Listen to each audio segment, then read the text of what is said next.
Mas tem a tendência que aqui eu vou gerar o caos absoluto na tua cabeça, que é o modelo de marketing e de growth que a gente fez nos últimos 20 anos tá indo pro vinagre, tá fracassando. Que é aquele modelo que a gente buscava a atribuição perfeita. Cara, esse cara aqui com certeza veio de e-mail marketing, esse cara com certeza veio de mobile ads, esse cara veio 33% da mídia paga e 42% de sei lá onde.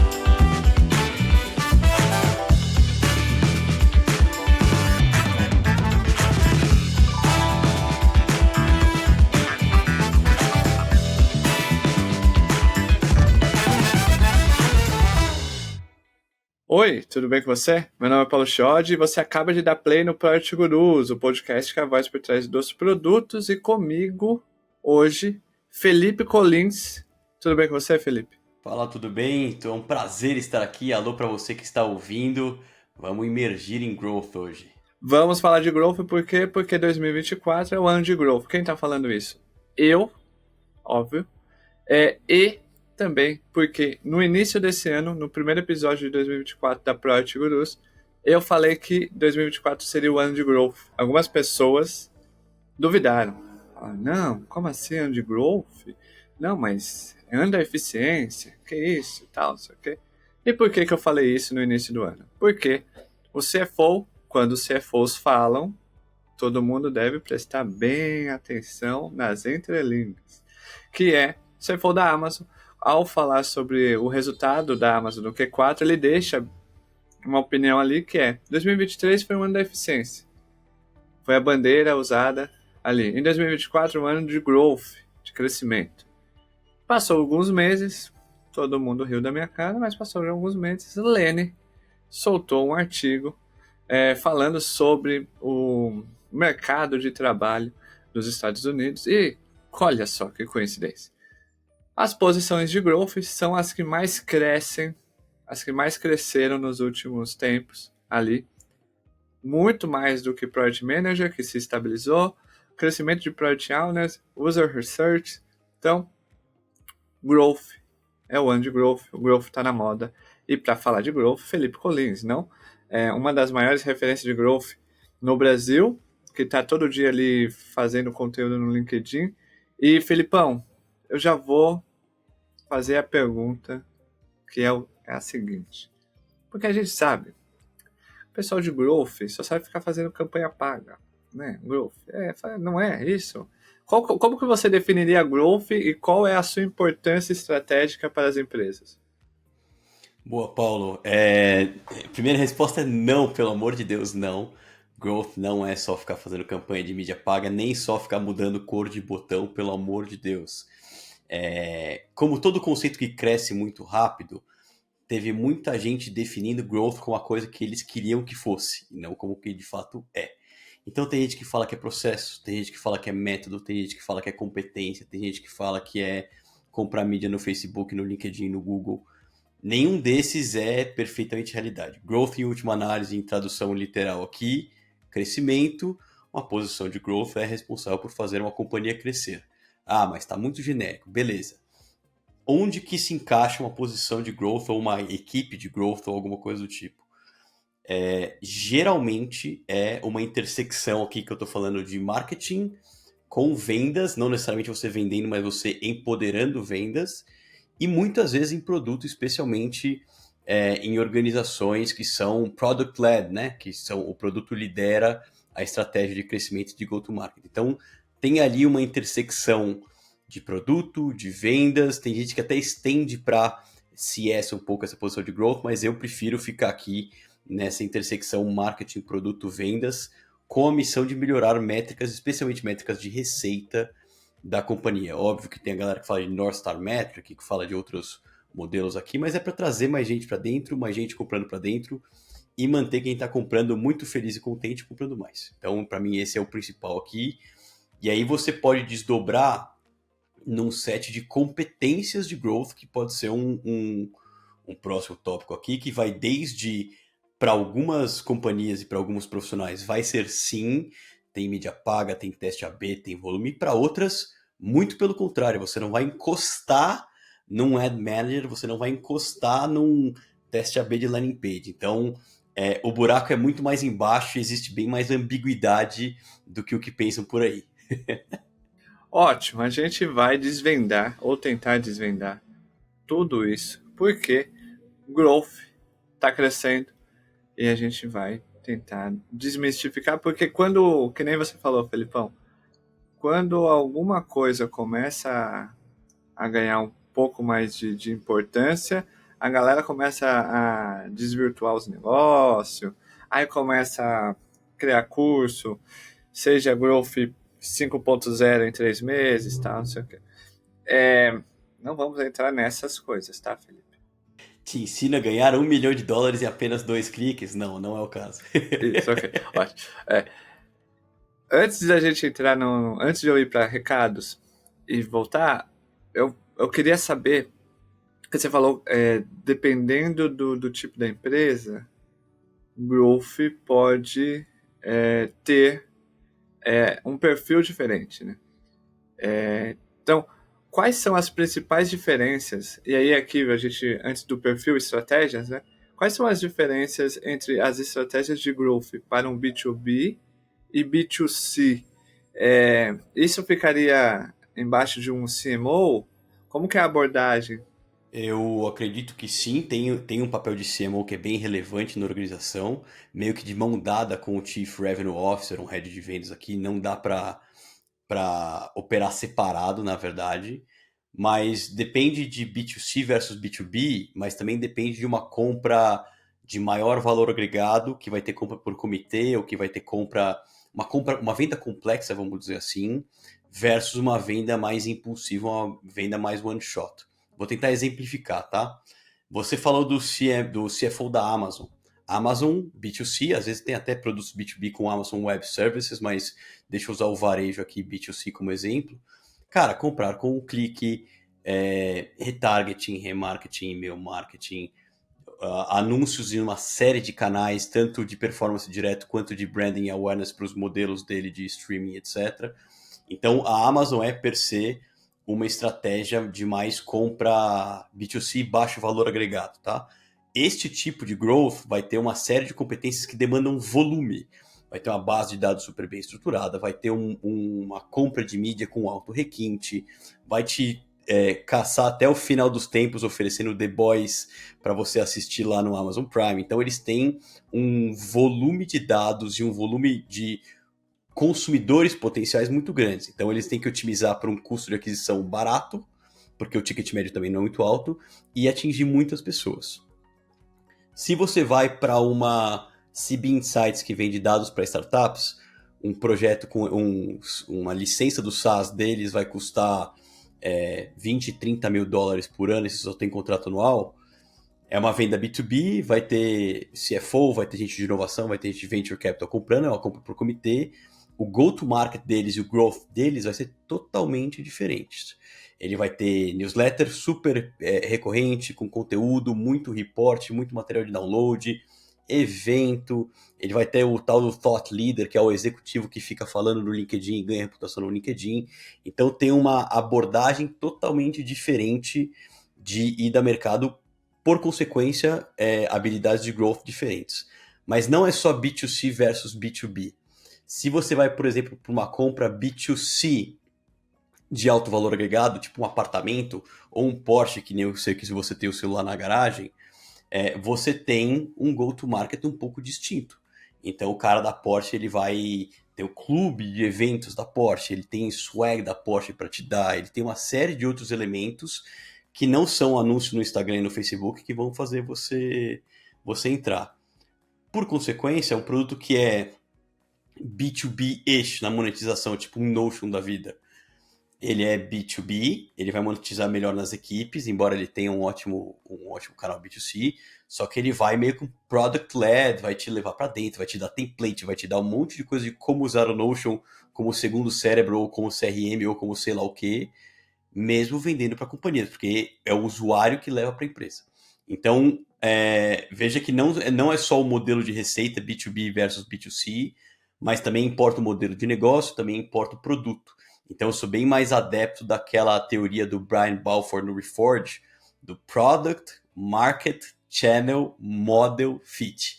E aí, quando você muda uma das 4 pernas, muda tudo. Ótimo, perfeito. Já criou-se mais uma. Muito obrigado, Felipe. Era para simplificar, você está complicando mais ainda.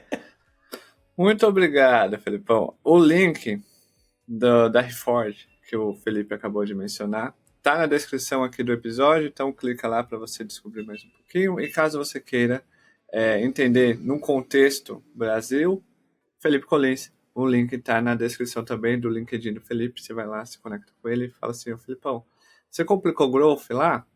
Agora me explica aqui, como se eu fosse uma criança de 3 anos de idade. Me explica. Antes da gente se aprofundar mais em Growth, recados. Você que está ouvindo pelo Spotify e Apple Podcast, clique no botão seguir e deixe suas 5 estrelas. Por mim? Não. Pelo Felipe Collins, que está aqui, por favor, deixe suas 5 estrelas. Não quer dar 5 estrelas, acha que é menos de 5? Não dê nada. Pode ir embora. Não precisa, só preciso de 5 estrelas, ok? Então, botão seguir, 5 estrelas. Tá ouvindo pelo YouTube, assistindo a gente pelo YouTube, clica em inscrever-se, deixe seu curtir e comenta. Comenta qualquer coisa, comenta um foguetinho, um coraçãozinho. Só comenta. O algoritmo vai entender que você engajou. E isso é muito importante. Tá bom? E esse episódio é um oferecimento da Terra, a maior e melhor escola de carreiras digitais do Brasil e que sai da América Latina, está aqui com a gente esse ano, nos patrocinando. Cupom exclusivo para que você possa acelerar sua carreira ainda em 2024. Link está na descrição aqui do episódio com cupom exclusivo. E além da Terra, a Amplitude, a maior e melhor plataforma de Product Analytics. Isso quem está falando não sou eu, é Gartner. Pode pegar lá o quadrante mágico da Gartner. Lá eles falam que a Amplitude é a melhor. E eles criaram e traduziram um e-book exclusivo para gente, que é assim, ó. Product Analytics for Dummies. Eu gostaria de ter criado esse título de e-book, porque é a minha cara e serve para mim, né? Então, o link está na descrição, vai lá, o e-book é gratuito, baixa, compartilha com todo mundo e é isso. Certo? Mais recados? Não tem mais recados, é só isso, só tudo isso. Então vamos falar sobre Growth, por quê?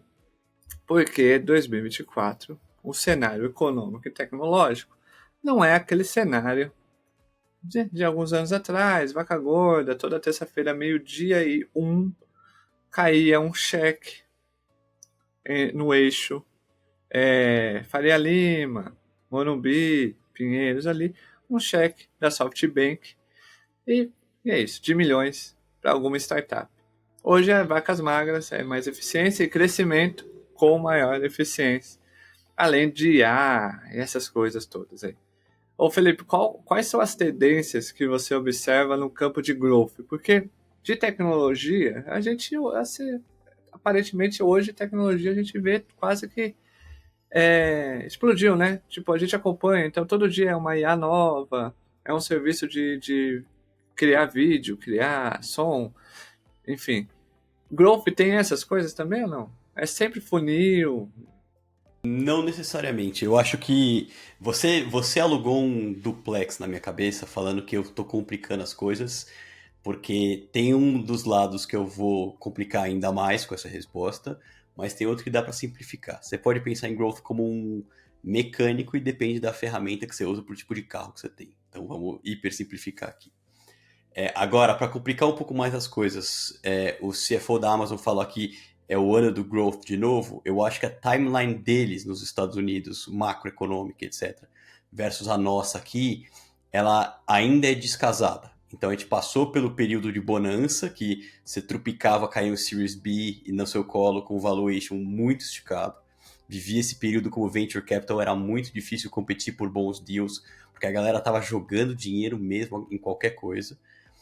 E passamos também, na minha análise, pelo pior inverno, pela pior parte do nosso inverno. Até então, né? Vai que dá outro problemão, mas que foi retração não só de valuation, mas também de número de rodadas de deals. Então muita gente quebrou no caminho, e aquela política de crescimento deslavado a qualquer preço, eu vou dar R$ 50 para um consumidor de 10, não parou muito de pé. Beleza, ano deficiência. Eu acho que esse ano deficiência não vai embora. Eu acho que a gente retoma um movimento de expansão, empresas de novo crescendo, consolidação em bastante M&A, vagas de growth voltando a surgir, mas agora com um pouco mais de escopo mais bem definido e um pouco mais de clareza em quais canais você quer atacar ou não, porque antes era, vamos testar tudo ao mesmo tempo, porque tá vindo dinheiro fácil, é fácil testar, se errar é barato e vamos embora. Agora não, eu tenho um pouco mais de consciência sobre os plays que eu vou tentar testar, mas ainda assim a gente voltou a uma lida de crescimento. E tem uma consolidação também de maturidade do mercado.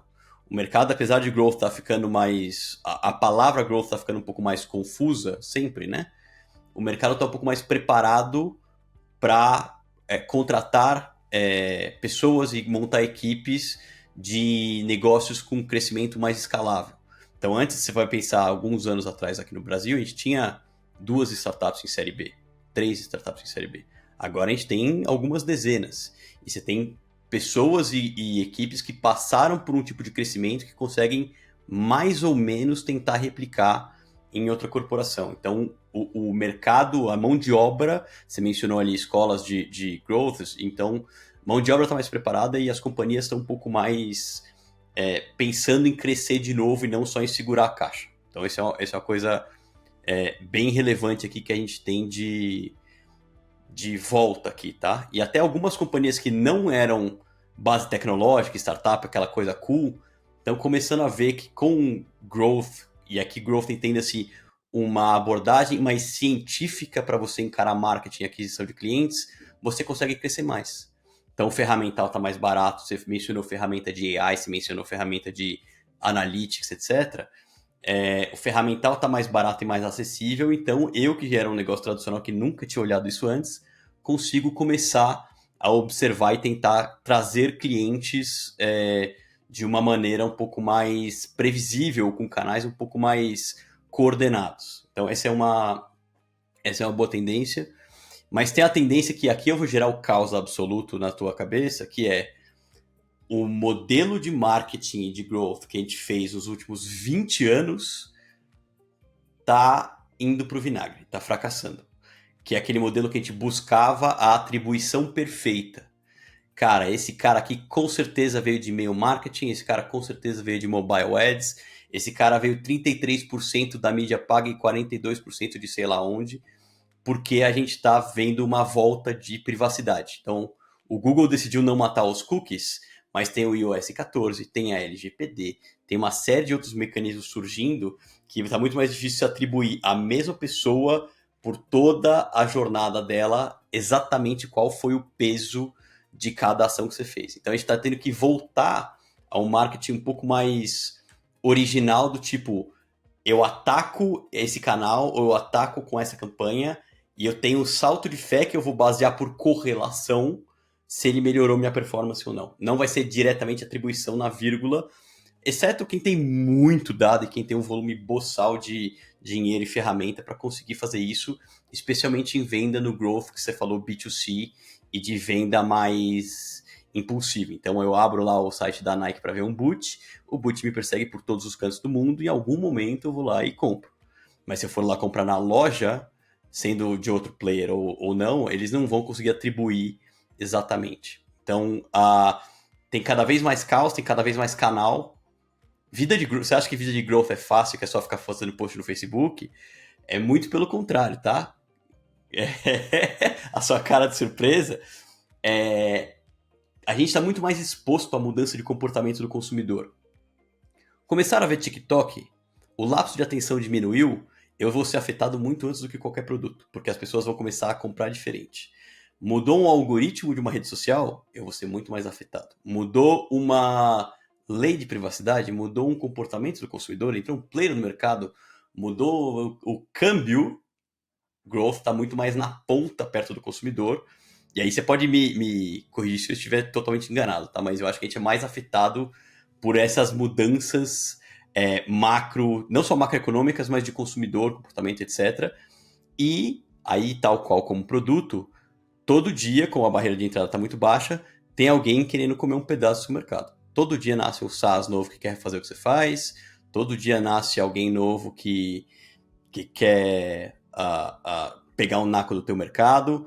E aí a diferença agora aqui com Growth é que a promessa também está aumentando. Você mencionou educação, pô, você tem algumas pessoas de educação que falam por 99,99 você vai ficar trilionário, seu cabelo vai parar de cair e você vai ganhar tanquinho. E aí você precisa equacionar como que você ataca nesse universo todo.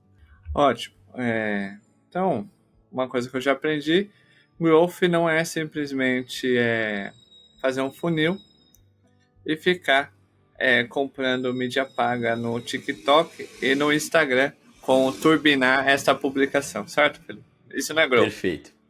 Isso não é growth. Quer dizer, se você quiser falar que é growth, se você quiser falar que é um abacate, be my guest. Mas na minha definição, isso não é growth. Sobre mídia paga, a gente tem 3 certezas na vida. Morte, impostos e que o CAC de mídia paga vai ficar mais caro. Se você continuar apostando só em ficar comprando mídia paga, você vai continuar tendo resultados decrescentes. Por quê? Porque todo mundo vai começar, quem tem mais dinheiro vai começar a comprar mais.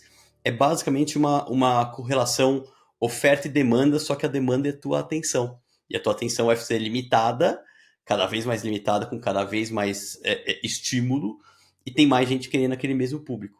E você, você é um head de produto, você é um cara super legal, mas você também consome tênis, café em pó, software de produtividade e série. Então são 4 caras de áreas totalmente diferentes buscando como é que eu me viro nisso?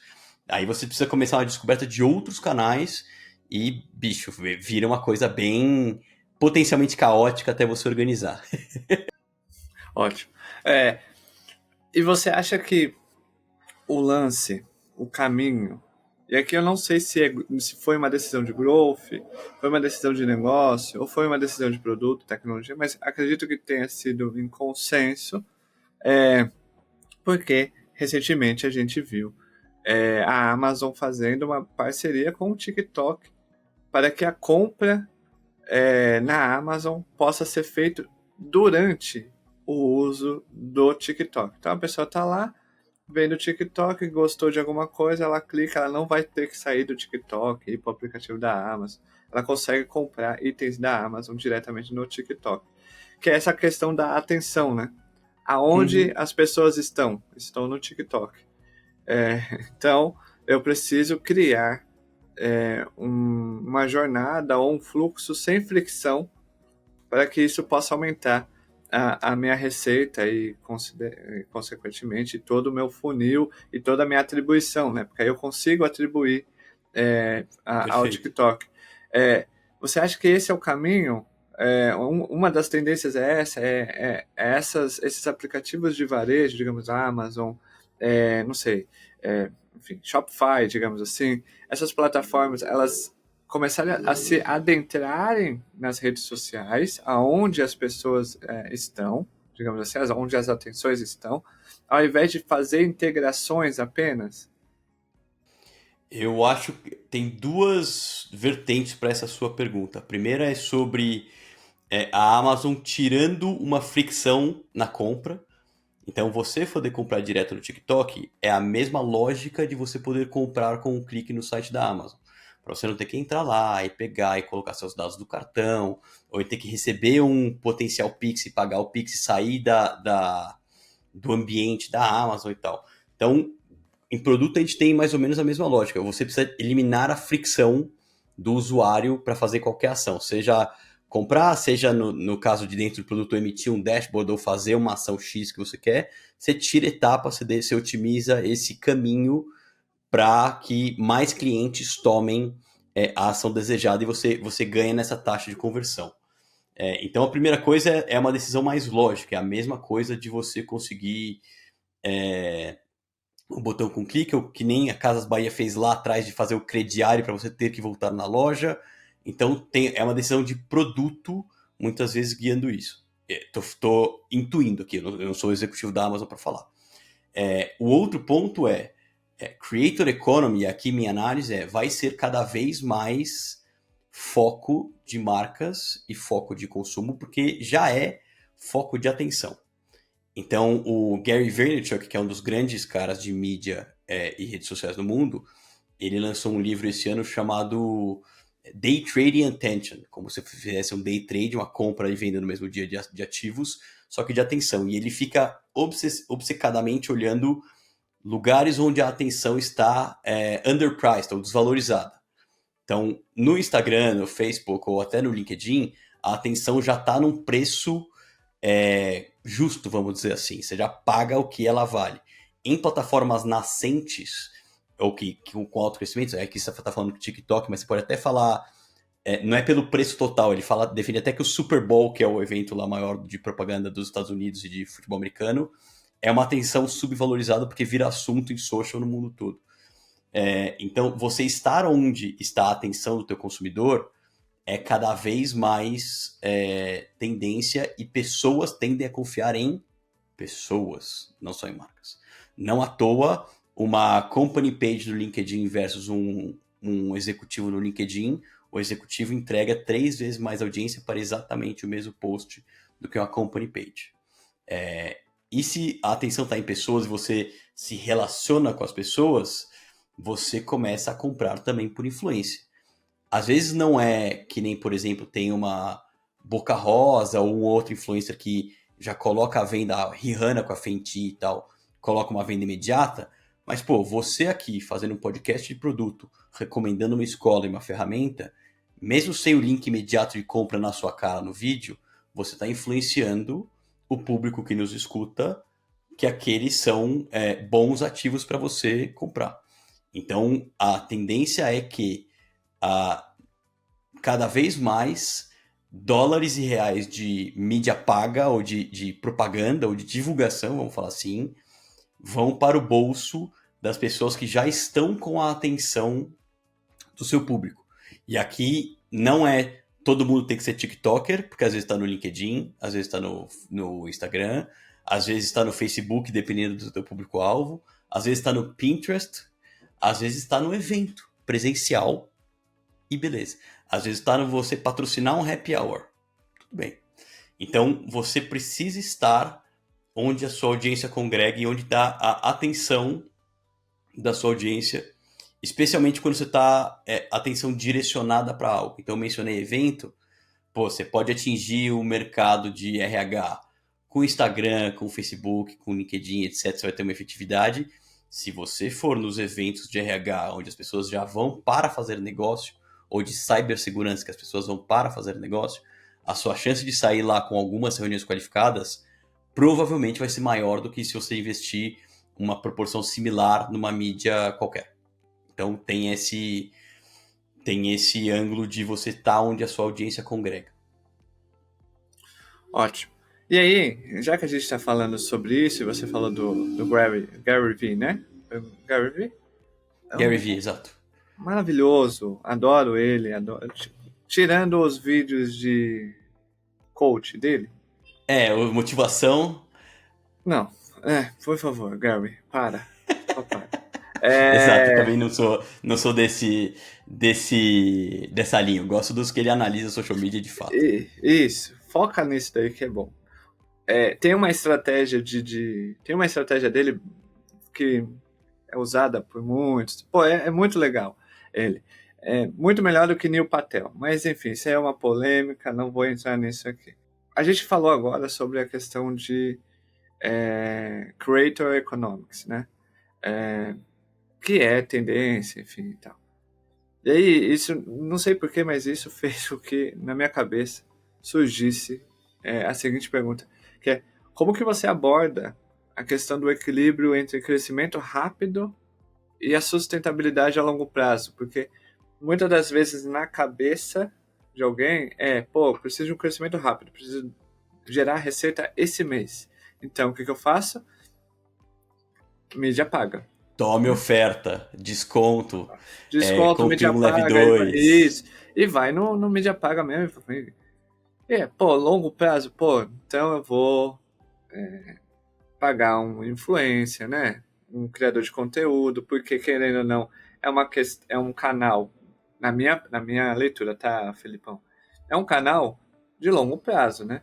Porque não é assim, eu chego aqui e falo, "Ô, compre amplitude." Não é assim. Eu tenho que estar aqui, a pessoa tem que me conhecer, tem que me entender, tem que consumir meu conteúdo.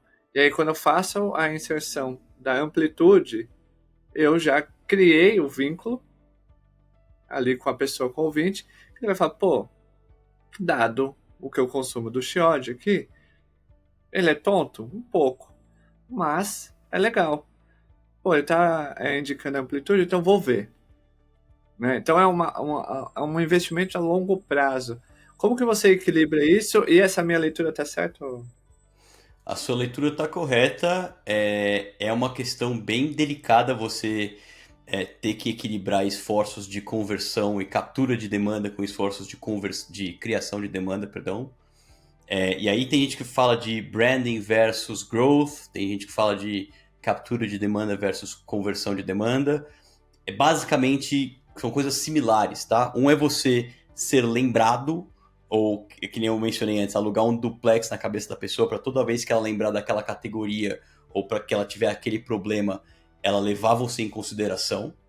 E a outra é, no momento que ela lembrar e no momento que ela tiver aquela dor, você tá pronto para ter uma jornada de compra mais fluida. E aí não necessariamente é comprar com um clique, mas é ver o preço rápido, agendar uma demo, ver que o produto funciona, fazer uma POC se for o caso, levar para uma reunião, enfim, tem processos que demoram 6, 9 meses quando você fala de B2B. E aí, quando você fala da escolha de canais, acho que a primeira coisa não existe cassino que vive só de roleta. Roleta é o item que mais dá lucro pro cassino, mas você precisa dos canais, dos joguinhos ou qualquer coisa assim, acessórios para trazer gente. Então, você pode ter um canal de maior conversão, mas você deveria ter canais de apoio e de suporte. E aí, para você escolher canais, você deveria pensar, primeiro, faz sentido o meu público estar lá, que nem a gente acabou de endereçar. Segundo, eu tenho grana e paciência suficiente para ser relevante naquele canal. Então, eu já vi muito, no tempo de bonança, de VC dollars caindo do céu, eu vi muita startup fazendo TV aberta. TV aberta é um canal super caro. Só que aí ela ia lá, fazia 3 meses de TV aberta e nunca mais aparecia. Pô, mas e aí? Então, em vez de fazer 3 meses de TV aberta, eu prefiro fazer 12 no rádio, por exemplo, ou em qualquer outra mídia, porque vai ter um custo similar, para me tornar relevante, porque demora para você construir equity de marca em alguns deles. Então, quando você fala mídia de consideração, rádio, televisão, out of home, você não vai ter conversão imediata, quase nunca, mas você vai ter lembrança na cabeça do consumidor. E lembrança, quando você controla a narrativa com o criativo, alguma coisa assim, você começa a associar, pô, tal companhia significa segurança, ou solidez, ou modernidade, porque você está sempre próximo dela. E tem canais que você vai usar mais para converter, que vai ser, às vezes vai ser o evento, às vezes vai ser a mídia paga, às vezes vai ser o SEO.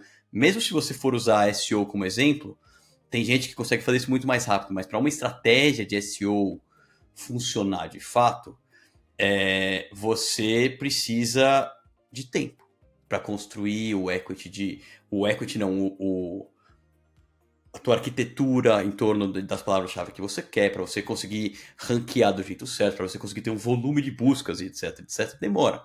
Então, na sua escolha de canais, você precisa começar a equilibrar um pouco de o que eu vou fazer para conseguir agora meu dinheiro, né? Outbound, vou precisar ligar, vou precisar... Tem dia que você vai fazer força-tarefa, e eu já vi muito, eu já fiz muito. Cara, dia 30 nós precisamos bater a meta do mês, vamos ligar para todo mundo que tá no pipe, para todo mundo que já deu um não na vida, e para todo mundo que eu já encontrei na rua, e vamos vender. Beleza. Mas isso não pode ser o default. Se isso for o default, você tá falhando na outra ponta, que é, deixa eu tornar a minha marca conhecida e meu produto conhecido para esse público dentro do posicionamento que eu acho que é aderente ou dentro dos problemas que eu acho que ele resolve. Então você vai fazendo essa composição de uma no cravo, uma na ferradura. Então você vai construindo marca, quando necessário você vai lá e tenta capturar. Tem alguns estudos que falam que é 95% e alguns que falam que é 97% do seu mercado em B2B não está pronto para compra. 5% está pronto ou até 3% está pronto. Se só 3 a cada 100 pessoas estão prontas para compra e você tenta só ficar vendendo de porta em porta, só batendo e oferecendo desconto para os outros 97, o que acontece vai ser corroer a sua marca, corroer o seu relacionamento com aquele cara. Você fala, é só até amanhã todo dia, nunca é só até amanhã. Né? Fazendo um paralelo ao Casas Bahia aqui. Então você precisa estar sempre presente, dando valor, se fazendo lembrado, provando que você é bom, etc. Para quando aquele consumidor decidir comprar, ele te levar em consideração. E aí, quando ele te levar em consideração, você corre para pegar ele o quanto antes. Então é um equilíbrio aqui de estratégia. Você não pode morrer por inanição, mas você deveria construir o seu shape ao longo do caminho. Olha só.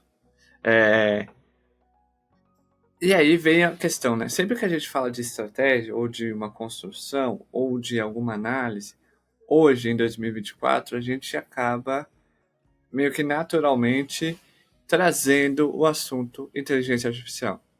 Né?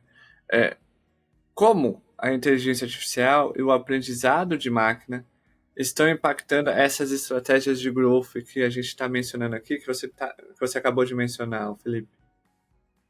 Eu adoro IA, eu adoro trabalhar com IA, eu acho que tem uma grande evolução de marketing e growth a partir de IA em muitos aspectos. Começando pelo mais simples, que é o de produtividade, tá? Tem o jeito certo e tem o jeito errado de você usar IA. Se você usar IA para criar conteúdo, por exemplo, e tudo que o ChatGPT jogar você publicar em qualquer rede social, você só vai estar contribuindo para tornar a internet um lugar com mais lixo. Mas, se você usa IA para curar conteúdo, para fazer uma pesquisa mais aprofundada, para cruzar referência, para pegar os ganchos que mais funcionam, ou até para tarefas que demoravam muito, por exemplo, este podcast aqui, vai virar uma série de cortes, eventualmente. Antes, para você fazer os cortes, era um editor de vídeo, você ali do lado bater na minutagem de cada vídeo, depois legendando na mão, cortando na mão e publicando. Agora tem inteligência artificial, que faz isso de graça, até 1 hora de graça, alguma coisa assim, e te dá 30 cortes desse podcast. Assim, ó. Pum, publicou, 5 minutos para ele decupar tudo, trouxe os 30 cortes. Então, tem um ganho potencial de volume aqui de conteúdo ou de campanhas. Tem IA que analisa o seu tom de voz em cada campanha para ver que tipo de emoção você está suscitando no seu consumidor.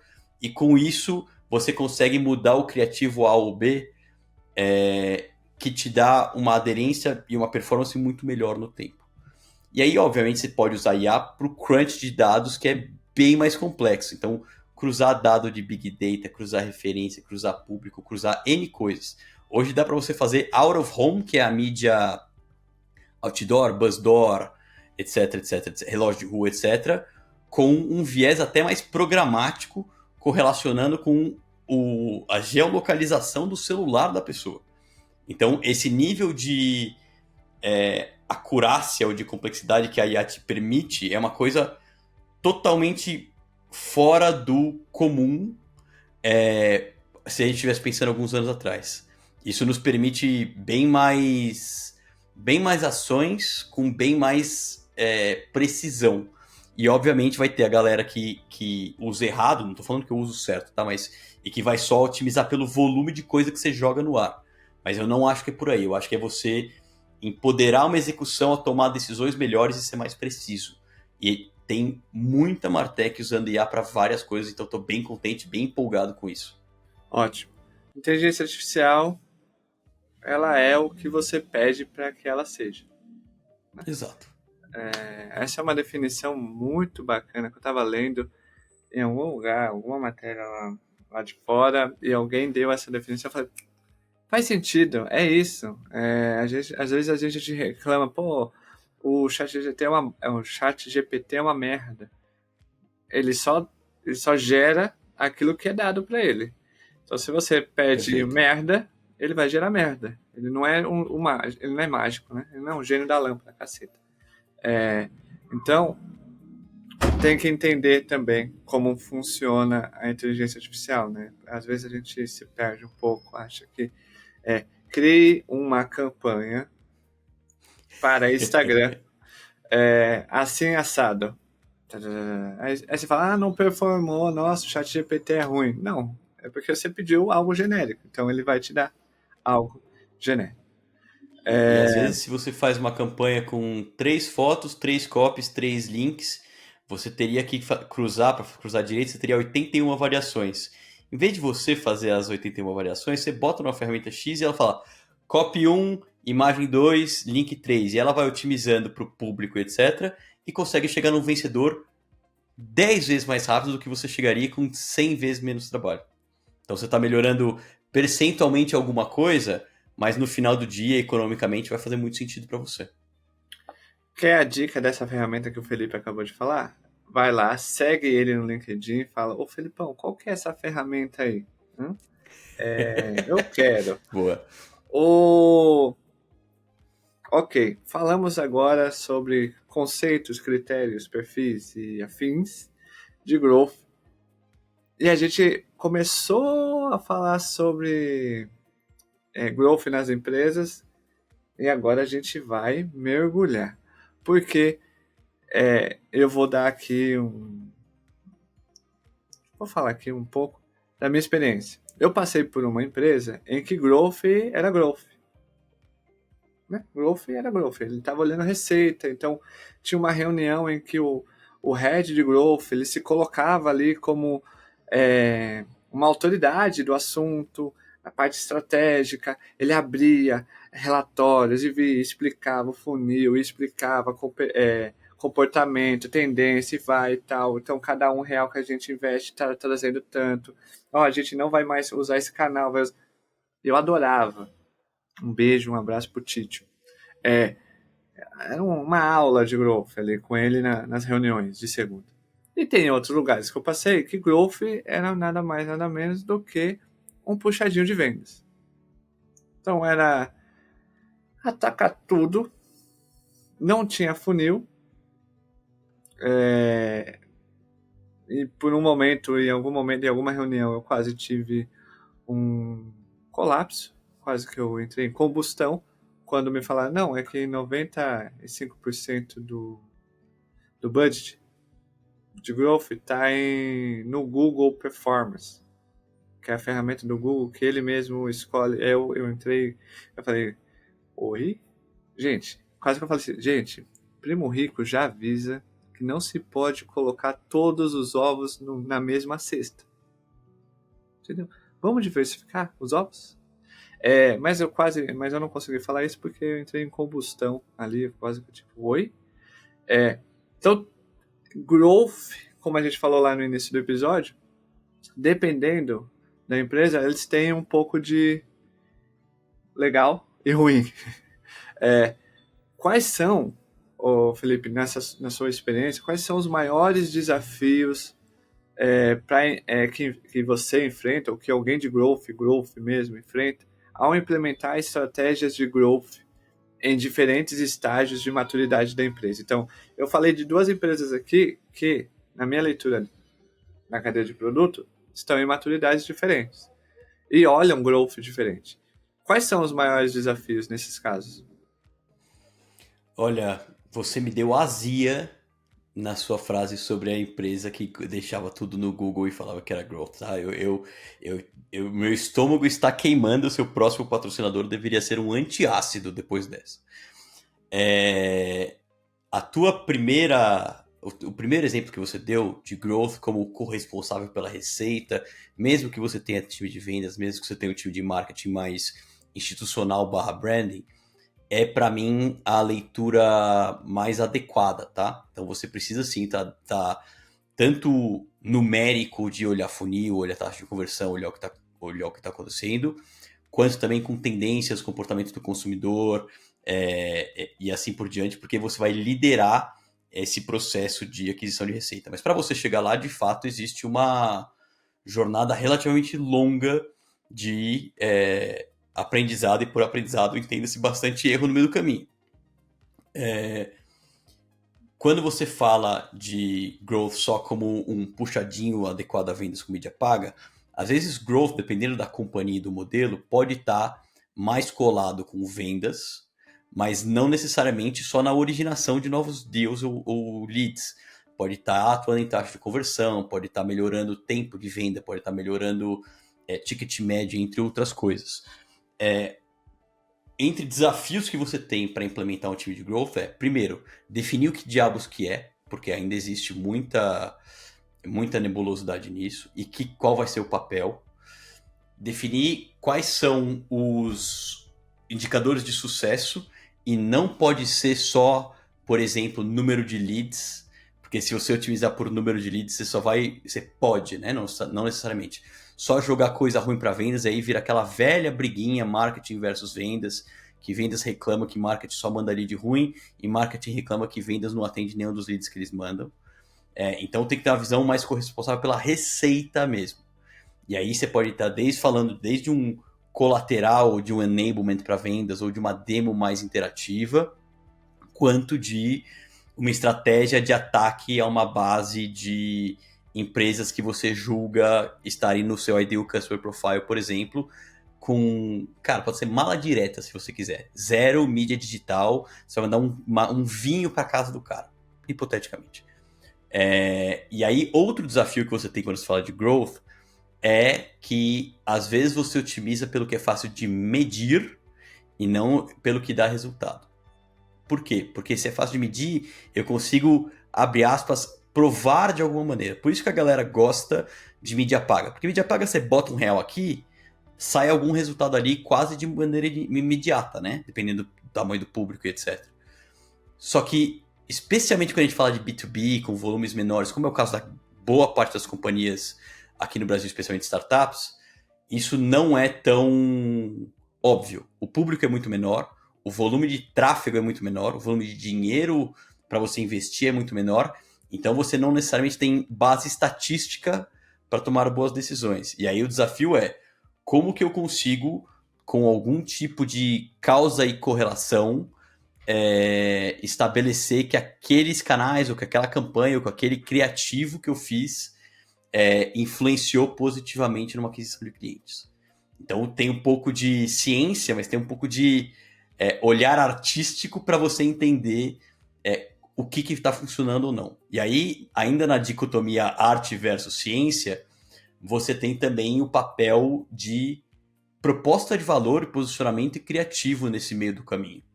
Então não é só você ter o melhor canal ou a vírgula mais bem configurada, mas também você conseguir entregar uma mensagem que é um problema anterior, é um problema de posicionamento do produto, é um problema de foco da companhia. Então você fala, eu faço growth, mas a sua empresa vende uma coisa genérica para todo mundo, sua vida vai ser muito difícil. Tem até aquela brincadeira entre pessoas de growth e pessoas de produto, que é growth não salva produto ruim. Então, também tem um pouco dessa máxima aqui. Então, acho que esses são alguns dos principais desafios, porque e na minha visão, vai continuar sendo uma disciplina com bastante ambiguidade e complexidade para você tratar. No final do dia, de maneira simples, como é que eu trago mais dinheiro para casa? Mas, para essa teoria ser prática, tem muita água debaixo da ponte ainda. Como que você vê, você falou, né, sobre produto agora, como que você vê essa intersecção entre growth e os times de produtos? Como que você vê essa intersecção? Porque muitas das vezes se sobrepõe, né, em alguns casos, ou em alguns lugares, produto vira growth, por isso que tem o Project Growth.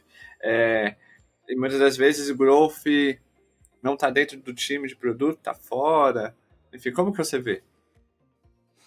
Eu acho que existem duas grandes intersecções. A primeira é naquela passagem de bastão mais óbvia. A gente está no espírito olímpico e corrida de revezamento, então passagem de bastão vem bem a calhar, né? Que é quando o cara deixa de ser um lead, vira um cliente, precisa ser ativado, precisa criar uma conta, precisa fazer um login, precisa começar a usar o produto. Enfim, essa é a passagem de bastão mais óbvia, né? Quando a pessoa passa a se tornar um cliente. Mas a menos óbvia, mas tão importante quanto produto pode e deve pautar growth, por exemplo, quais são os melhores usuários? Quais são os usuários que têm a melhor satisfação? Quais são os que são mais engajados? Quais são os que são menos engajados? Às vezes, essa resposta ela está em produto e se você muda algumas configurações de aquisição de clientes para trazer não só aquele cara que vende fácil, mas aquele cara que mais usa, ou aquele cara que usa melhor, ou aquele cara que está mais adepto a usar a feature que você considera que é o futuro da companhia, melhor vai ser seu processo de aquisição de clientes. Então, não é só você trazer quem vende fácil, é você trazer quem usa melhor e quem é o melhor cliente, quem você mais resolve o problema para a companhia. Isso está bem inerente de growth, tá? Se for pensar metodologicamente, lá tem o tal do Chanelis Test, que é o quanto decepcionado você ficaria que se essa solução deixasse de existir. É um pouco nessa lógica de você precisa trazer mais gente, você precisa vender? Sim, você precisa vender para o cliente certo, posicionamento certo, e que o cliente use e desfrute deste produto. Senão ele não vai comprar de novo, senão ele não vai recomendar, senão o seu flywheel, como gosto de dizer, a sua rodinha, não vai girar na velocidade mais adequada. Então eu acho que produto pauta sim muito do que growth deveria fazer. Qual que é o tipo de uso, por que problema que resolve, como que é o estado da arte desejado de que você deveria vender na sua proposta de valor, etc, etc, etc. Então, da mesma forma, vice-versa, né? O produto está com uma coisa na cabeça que não vende nem a pau, growth precisa falar assim, precisamos mudar alguma coisa do teu lado aí também, porque eu preciso construir uma coisa que tenha clientes potencialmente consumidores. Então, eu acho que é uma via de mão dupla muito colada uma atribuição na outra, né? Produto e growth. E aqui para fechar, que aí é uma dica, por onde começar em growth? Por onde começar a entender o que é growth, como que é growth, todas as questões de growth, não é só clicar no botão turbinar esta publicação. Por favor, não. Por onde começar em growth, Felipe? Hoje, assim, primeiro, já diria ET Bilu, busque conhecimento, YouTube tá aí, LinkedIn tá aí, tem bastante gente que fala de growth, tem um monte de newsletter que fala de growth, tal qual a Growth Insight, que é uma das que eu escrevo com o Felipe Witt, então hashtag jabá aqui, mas tem várias comunidades que falam de growth. Cara, eu consigo listar umas 5, 6 tranquilamente. No primeiro Google que você quiser, você acha. O negócio, eu acho que é encontrar boas referências, foge dos gurus, encontre boas referências dentro do teu mercado, empresas que você admira, pessoas que têm case de sucesso, etc. Segue essas pessoas e vê como é que elas aprendem. Em termos mais teóricos, tem o Hacking Growth lá, que é o livro do Chanelis. Tem, a gente mencionou o Reforge, tem algumas escolas brasileiras que têm cursos mais relacionados a growth também. E acho que de uma maneira prática, para você começar assim, quero começar growth na minha empresa, entender quais são as alavancas pelas quais a sua empresa traz cliente e começa pelas alavancas mesmo. Então, eu trago cliente por evento, ou por mídia paga, ou por alguma coisa assim.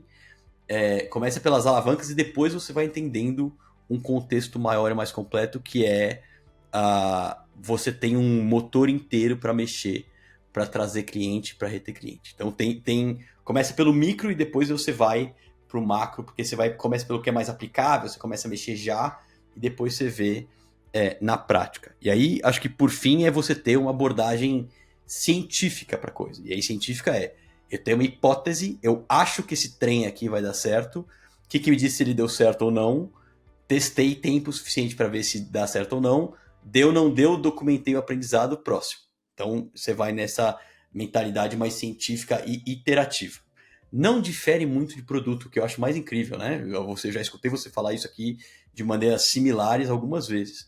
Então, é mais próximo do que você acha. E sim, fala com o máximo de pessoas que você puder, todo mundo vai ter uma leitura um pouco diferente. E, acha o teu ângulo, basicamente. Ótimo. Você que nos ouviu até aqui e nos assistiu até aqui, quer saber mais? Quer falar com mais pessoas de Growth?